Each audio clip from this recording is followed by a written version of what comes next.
चत्तारि मंगलम अर्यंता मंगलम सिद्धा मंगलम साहु मंगलम केवली पनत्तो धमो मंगलम चत्तारि लोगुतमा अर्यंता लोगुतमा सिद्धा लोगुतमा साहु लोगुतमा केवली पनत्तो धमो लोगुतमा चत्तारि शरणं पौजामि अर्यंता शरणं पौजामि सिद्धा शरणं पौजामि साहु शरणं पौजामि केवली पनत्तो धमो शरणं पौजामि चार शरण चार मंगल चार उत्तम करे जे भावसागर थी तरे ते सकल कर्म नो आणे अंत मोक्ष तना सुखले अनंत भाव धरीने जे गुण गाय ते जीव तरीने मुक्ति जाय संसार माई शरण चार अवर शरण नहीं कोई जे नर नारी आदरे तेने अक्षय अविचल पद होय अंगूठे अमृतव से लब्धि तना भंडार गुरु गौतम ने समरिये सो सदाय मनवांछित फलदाता।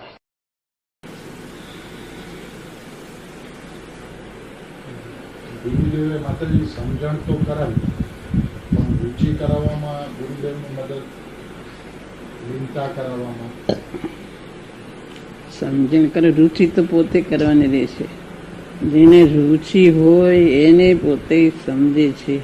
ગુરુદેવે સમજણ ઘણું સમજાવ્યું ઘણું, પણ એની રુચિ પોતાને લાગવી તો પોતાના હાથની વાત છે.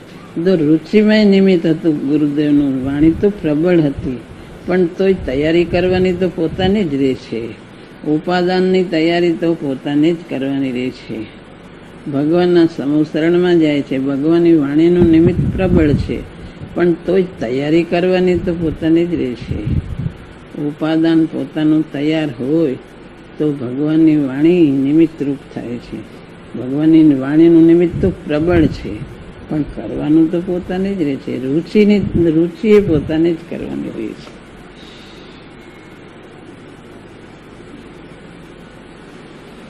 પછી ઉપકાર ગુરુદેવનો કે ગુરુદેવ તમે જ બધું આપ્યું છે. પોતે તો કાંઈ જાણતો નહોતો. ગુરુદેવે જણાવ્યું ત્યારે જાણ્યું છે. માટે જે આત્માર્થી હોય તો બધો ગુરુદેવનો જ ઉપકાર માને છે, ભગવાનનો ઉપકાર માને છે. કારણ પોતામાં તો પોતે તો કંઈ જાણતો નહોતો. ગુરુદેવે જણાવ્યું ત્યારે જાણ્યું છે. માટે ઉપકાર ગુરુદેવનો છે, પણ પોતાની તૈયારી વગર પોતે જાણી શકતો નથી.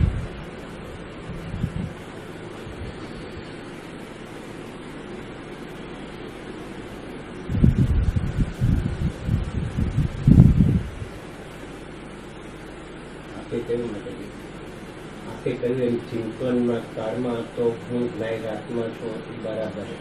ત્યાર પછી આપે કહ્યું કે પણ દરરોજ ખાતા પીતા હરતા ફરતા પણ વિકલ્પાત્મકમાં પણ એવો અભ્યાસ ચાલુ રાખવો જોઈએ. અને એ અભ્યાસ ચાલુ રાખવામાં વર્તમાન જ્ઞાન ઉપયોગ અને એ તરફ લઈ જવું દોરી જવું કે આ જાણનારો હું છું એવું વારંવાર બીજા પ્રકારના રાગ કે બીજા કોઈ એવા સંયોગો ઉભા હોઈએ ત્યારે આ જાણનારો હું છું એમ જ્ઞાન લક્ષણ વડે અંદરમાં જવાનો પ્રયત્ન કરવો તો એ સાચો પ્રયત્ન છે. કેવળ વિકલ્પ આ જ્ઞાયક આ જુદો જ્ઞાયક હું રહ્યો. હવે જો ભાવ ભાષણ એટલે કે લક્ષણ પૂર્વક નથી આવતું તો એમ લાગે કે આ તો પૂરો વિકલ્પ આવી ગયા, પૂરા વિકલ્પો રહ્યા.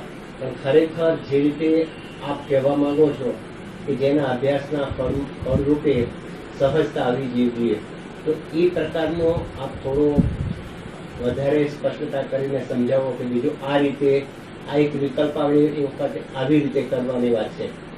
તો અમે તો છીએ સામાન્ય બુદ્ધિના, એટલે આપણી પાસેથી કંઈક થોડું એવી રીતે ગ્રહણ થાય તો પ્રયત્ન ચાલુ રહે છે.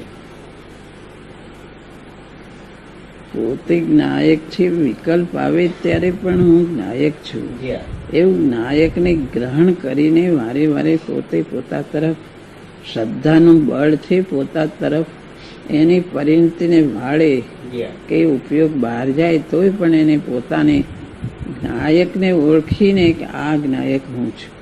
પણ હજી એનો અભ્યાસ છે, એટલે કોઈ વાર એને માત્ર વિકલ્પાત્મક અભ્યાસ છે, એટલે કોઈ વાર એને જ્ઞાયકને ગ્રહણ કરીને એને ભાવ ગ્રહણ કરીને આવે, કોઈ વાર વિકલ્પ પૂર્વક આવે. એનો પુરુષાર્થ એક સરખો રહેતો નથી. પણ ખરું તો એ છે ને ભાવ ગ્રહણ થઈને જે આવે તે બરાબર છે. પણ એમાં એને પુરુષાર્થ કરતા કરતા કોઈ વિકલ્પ માત્ર આવે અને કોઈ વાર ભાવ ભાષણ થઈને આવે. ભાવ ભાષણ થઈને આવે તે બરાબર છે. અંદર આ નાયકની શ્રદ્ધાનું બળ છે અને તે તરફ એની પરિણતિનો દોરને વાળા કરે છે કે આ નાયક તે હું છું, આ વિકલ્પ તે મારું સ્વરૂપ નથી, આ નાયક તે હું છું. આ વિકલ્પમાં જોડાવું માત્ર વિકલ્પાત્મક તે મારું સ્વરૂપ નથી. હું જાણનારો જુદો છું, જુદોથી જુદો જ છું એવી જાતનો એને નિર્ણય, અને નિર્ણય થયો તે પ્રમાણે એની પરિણતિને તે તરફ વાળા કરે. એટલે વિકલ્પમાં જે એકત્વતા અને તન્મયતા થાય છે એ તન્મયતાથી થોડો એમાંથી છૂટો પડવાનો પ્રયત્ન કરે છે.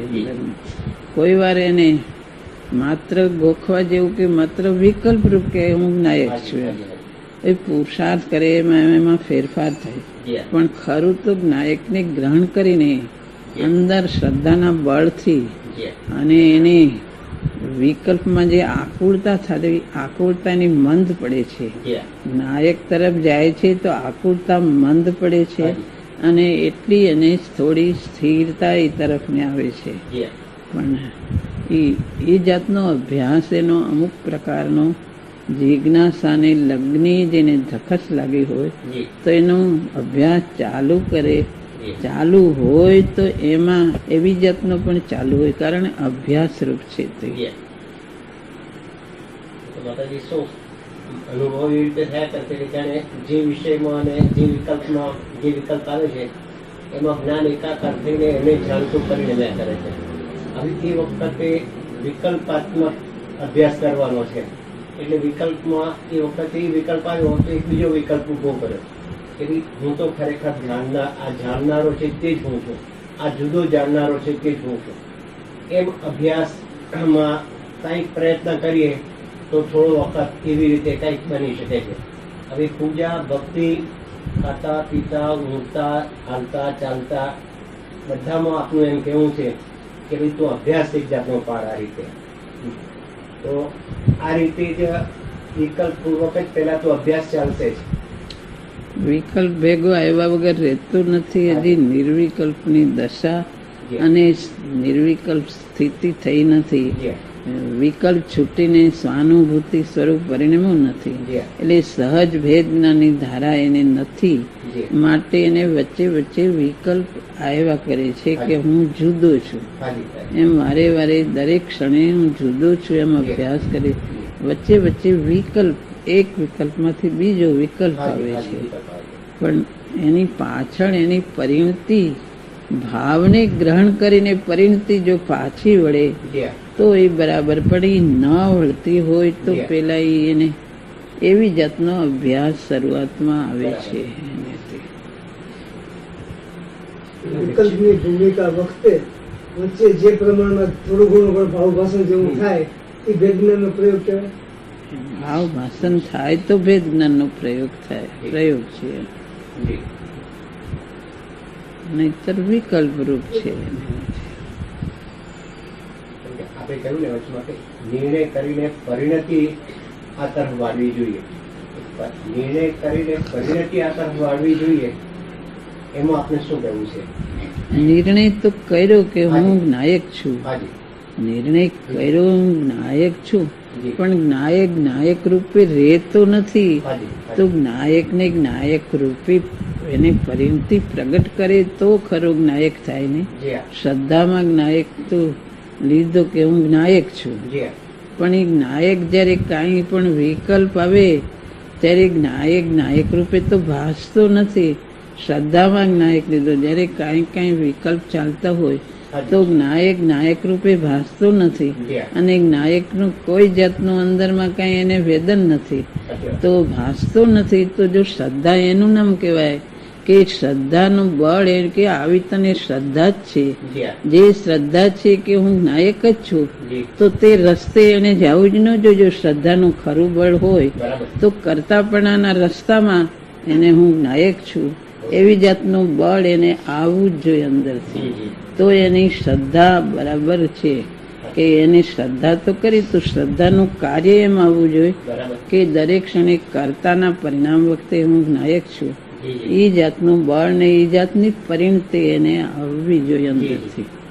એક શ્રદ્ધા કરી કે આ રસ્તે જવા જેવું નથી, આ ખોટું છે, હું કરતા નથી, આ પર પદાર્થને હું કરી શકતું નથી, આ વિકલ્પ મારો સ્વભાવ નથી, હું તો જ્ઞાયક છું, એમ નક્કી કર્યું તો એવી રુચિ કોઈને જ્ઞાયક રૂપે રહેવાનો પ્રયત્ન આવ્યા વગર રહેતું નથી કે આ રસ્તે જવું છે તો આ રસ્તો બરાબર નથી, આ ખોટો રસ્તો છે, કે આ ઊંધો રસ્તો છે, અહીંયા કાંઈ આ નગર આવવાનું નથી.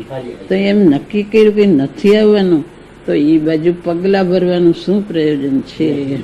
માટે પગલા તો આ જે રસ્તે નગર આવે અહીંયા જ પગલા ભરવાનો પ્રયત્ન થયા વગર રહેતો નથી. તો એની શ્રદ્ધાનું બળ તો એ જાતનું ભલે ધીરે ધીરે થાય, પણ એ શ્રદ્ધા એનું એટલું કામ તો એનું કરવું જોઈએ. રુચિનું બળ એટલું આવવું જોઈએ કે ધીમે ધીમે આખી પરિણતિ પલટાતી જાય. પલટાવાનો પ્રયત્ન આવવો જોઈએ અંદરથી. શ્રદ્ધા કરી બરાબર છે કે શ્રદ્ધા કરીને ઉભો રહ્યો કે આ માર્ગ છે, પછી કાંઈ આગળ નથી જતો, પણ એ આમ ઊંધો જ વધારે વયો જાય એ તો એને ન આવે. આ બાજુ જવું છે એટલે એને ધીરે ધીરે આ બાજુ જવાનો જ પ્રયત્ન આવે. ઓલી બાજુમાં તન્મય કેમ ન થાય, ઓલા રસ્તે વધારે ન વયો જવાય એનો તો એને ખ્યાલ રહે. એટલે એ કરતા બુદ્ધિમાં તન્મય થતા હું જ્ઞાયક છું એ જાતનો પ્રયત્ન એને અંદર આવવો જોઈએ.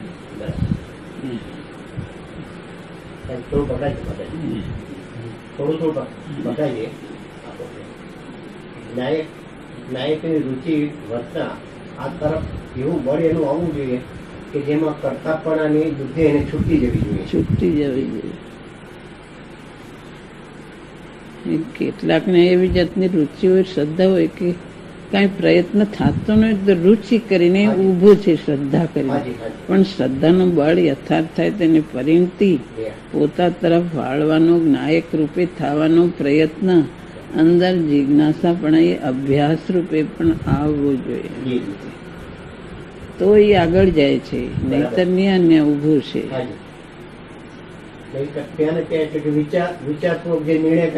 એમાં અહીંયા નિર્ણયમાં ઉભું છે.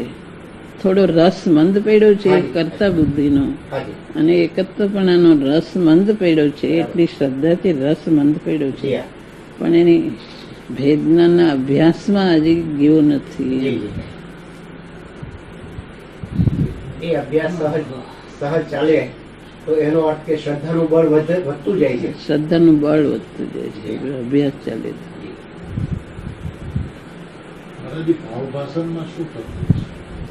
ભાવ ભાષણ એટલે આ જ્ઞાયક છે, એ જ્ઞાયકનો ભાવ એને ભાષણમાં આવવું જોઈએ કે આ જ જ્ઞાયક છે, બીજું નહીં. આ જે વિકલ્પ બધા આવે છે તે નહીં, પણ આ જે જ્ઞાયક છે એ જ્ઞાયક તે જ હું છું, એવી જાતનો ભાવ અંદરથી ચૈતનનો ભાવ, એના ચૈતનનો સ્વભાવ એના ભાષણમાં આવવો જોઈએ. માત્ર જાણે એટલે બહારનું જાણે તે હું એમ નહીં, જે સ્વયં જ્ઞાયક છે એનો સ્વયં ભાસ એને આવવો જોઈએ કે આ સ્વયં જ્ઞાયક પોતે પોતાથી સ્વયં વસ્તુ સ્વતઃસિદ્ધ છે, તે પોતે સ્વયં જ્ઞાયક છે. એ જ્ઞાયકનો ભાવ એને એના ભાષણમાં આવવો જોઈએ.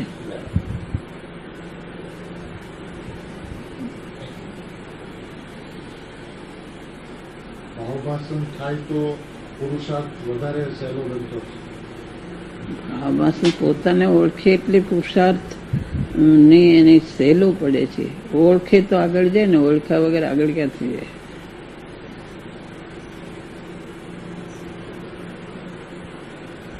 માર્ગને જાણે, સ્વભાવને ઓળખે તો એનો પુરુષાર્થ તરફ જાય કે આ બાજુ જવું છે તો એ બાજુ પંથ કાપવાનો પ્રયત્ન કરે.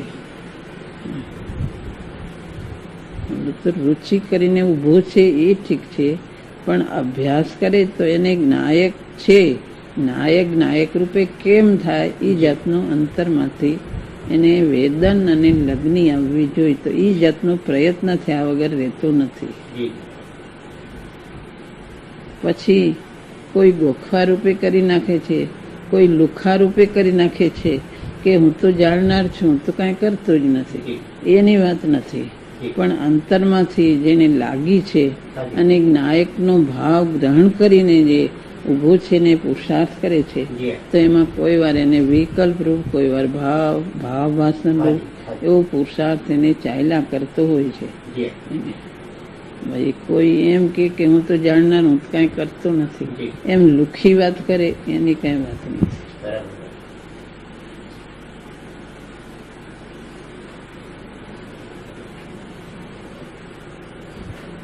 સંસારથી મોઢું ફેરવવાની દાનત દેખાવી જોઈએ.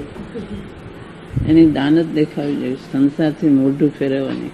તો એની સાચી રુચિ છે, તો એની શ્રદ્ધાનું બળ છે કે એને દ્રષ્ટિ એની સન્મુખ આમ હતી, ઉન્મુખતા સન્મુખ પોતા તરફ એને જાવી જોઈએ. એને પંથ આ બાજુ કાપવાનો છે એમ અંદરથી લાગવું જોઈએ, રુચિ લાગવી જોઈએ. આ બાજુ હવે જવાનું નથી. હવે આ જળને પંથે કે આ બરાબર પદાર્થને હું કરી શકું, આ વિભાવને રાગ દ્વેષમાં એકત્વ બુદ્ધિને એવા પંથમાં જવાનું નથી. હવે નાયકને પંથે જવાનું છે એવી રુચિ લાગવી જોઈએ અંતરમાંથી. નાયકમાં જ બધું ભરેલું છે, બીજે ક્યાંય આશ્ચર્ય નથી, બીજે ક્યાંય મહિમા નથી. બધું જગતમાં મળી ચૂક્યું છે, એક નાયક મળ્યો નથી. અને જે ગુરુદેવે સમજાવ્યું કોઈ અપૂર્વ વાત, બસ એ જ ગ્રહણ કરવા જેવું છે. એ જાતની એનું દિશા, એનું મોઢું ફરી જવું જોઈએ અંદર પોતા તરફ.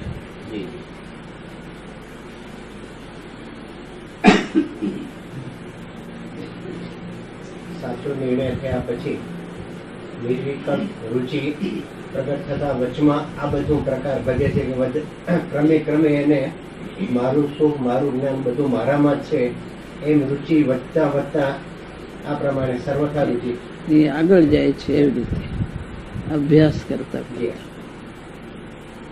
એ એકદમ થતું નથી, એનો અભ્યાસ કરતા જાય છે.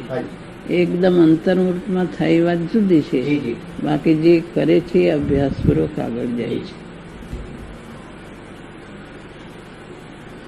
એની નાયકનું જોર વધતા વધતા, એની જ્ઞાતાની ધારા વધતા વધતા, એમાં એકાગ્રતા વધતા વધતા, વિકલ્પની આકુળતા ઓછી થાય અને જ્ઞાતામાં એકાગ્રતા વધતા વધતા જ એના વિકલ્પ તૂટે છે.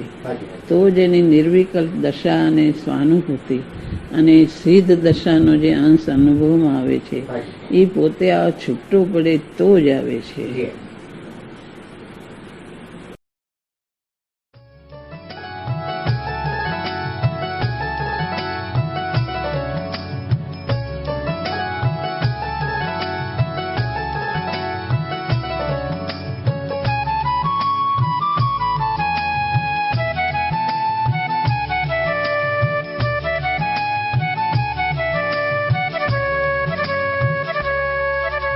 स्वर्णपुरी अति पावन है, यह स्वर्णपुरी अति पावन है.